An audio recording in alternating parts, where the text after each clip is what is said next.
Hey everyone, quick video today. Sorry I haven't uploaded in a while. I'm working on this huge Cavern Club video, kind of like a documentary. But anyway, remember this Framus Hootenanny? A few months ago I did that review on it and I said I was going to do a few Lennon mods and I did. So I have a celluloid pickguard now and I also have a black truss rod cover. So stick around to the end and I'm going to show you how you can get all this stuff and yeah, let's just get started. Let's talk celluloid.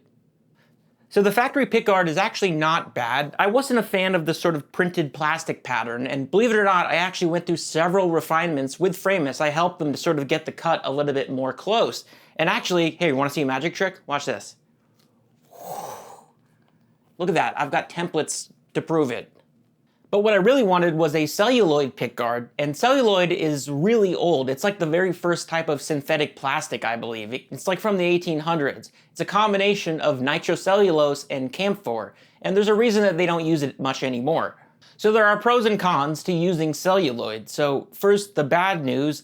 It is not a stable material. It basically continues to let off a gas throughout its lifespan. It's literally called off-gassing, and this becomes a problem when you keep your guitar in the case. The gas actually will attack the nickel finish on your hardware and start to corrode it. This is why people that have Hofners and stuff open their case every few months to literally let it air out. Vintage celluloid is also known to warp or split over time, but I have heard that the modern formulations, as well as the adhesive that they use to attach it, actually has sort of addressed this problem. But what they can't do much about is that celluloid is incredibly flammable. It's actually a very volatile material. It's considered an explosive, and they used to make old movie films and camera films, photographic film out of it. And you'll see that there have been cases where entire vaults of old film have just burnt down because this stuff will just combust. It's very, very flammable. You're unlikely to find celluloid used in a modern guitar pickguard except in sort of specialty orders or very high-end stuff. Today, most guitarists are probably going to encounter celluloid in guitar picks. That's pretty much the main place that it's used, and the ones that you can go to Guitar Center and buy right now are the original super flammable celluloid. If you don't believe me, today we're going to do a little science experiment. I have two guitar picks here. This one is a Fender celluloid pick. This one is just a regular plastic pick. We are going to light them both on fire and see what happens. Do not do this at home. I'm a professional and I have years of experience with this lighter. All right, so here's just plastic. I don't think anything's going to happen. It's just plastic. It might melt a little bit.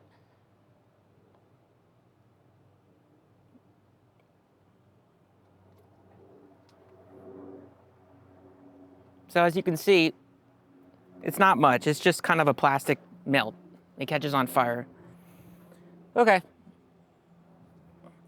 Here's the celluloid pick. Let's see what happens.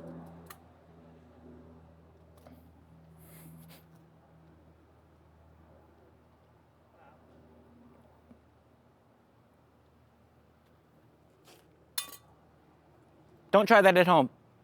So you may be curious why anyone would want to use celluloid considering how hazardous it is.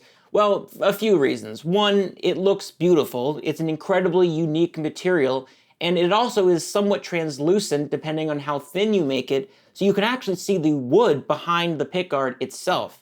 Now, in addition, celluloid is unique. The way that it's constructed is that every pickguard is just a little bit different, like a snowflake. And actually, this is how they've identified some of the lost guitars throughout rock and roll history, like John Lennon's J160E that turned up a few years ago.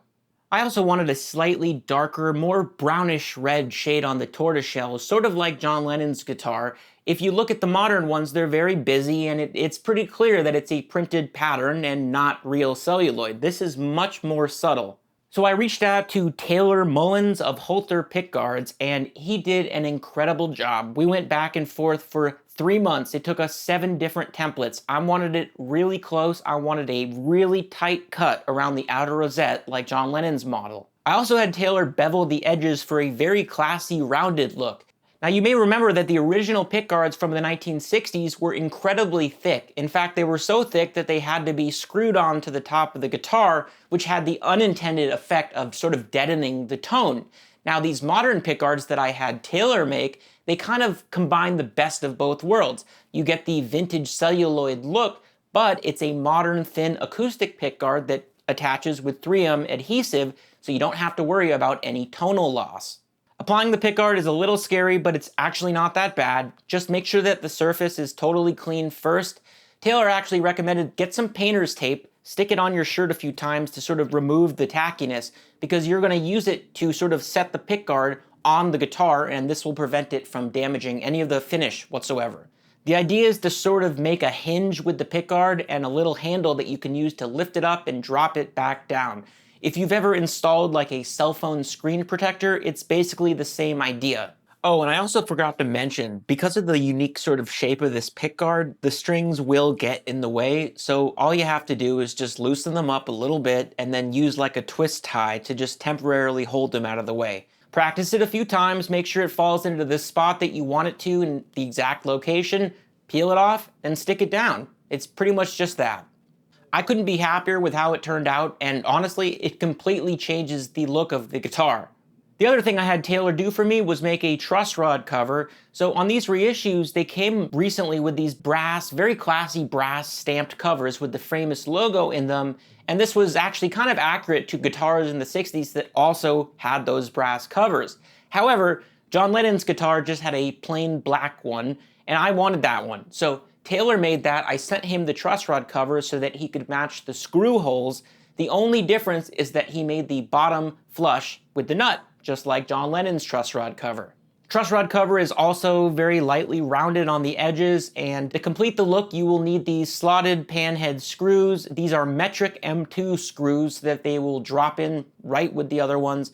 If you know the trick, you just back out a little bit with the screw, wait till you hear the click. Now you're in the original threads, screw it in, you shouldn't have any resistance.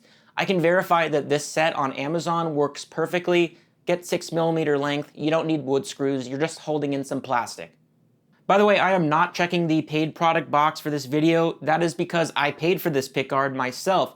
Now I'm not gonna lie, these things are kind of expensive. Normally a pickguard like this would be $139. However, because of my connections to the Beatles gear community, I sort of worked out a deal with Taylor. So, if you go to his website and you put in the promo code NICK15, that's going to do two things. One, it brings it off 15% down to, I think, 118 and change. And the second thing is, you'll get the black truss rod cover for free. I mean, look, everybody says that they want to support American businesses, and the truth is, it's expensive. This is what it costs. So, I can't recommend Taylor enough. He is so good. The work that he put into the pickguard is just top-notch. I mean, it's like he made it for his own guitar. If you do decide to do it though, make sure that you choose the subtle red color. It's because that even though the deep maroon looks like it would match more to John's pickguard, once you apply it, remember these are slightly translucent, so it'll darken, and Taylor was right, the subtle red is the closest shade to the vintage John Lennon Hootenanny look.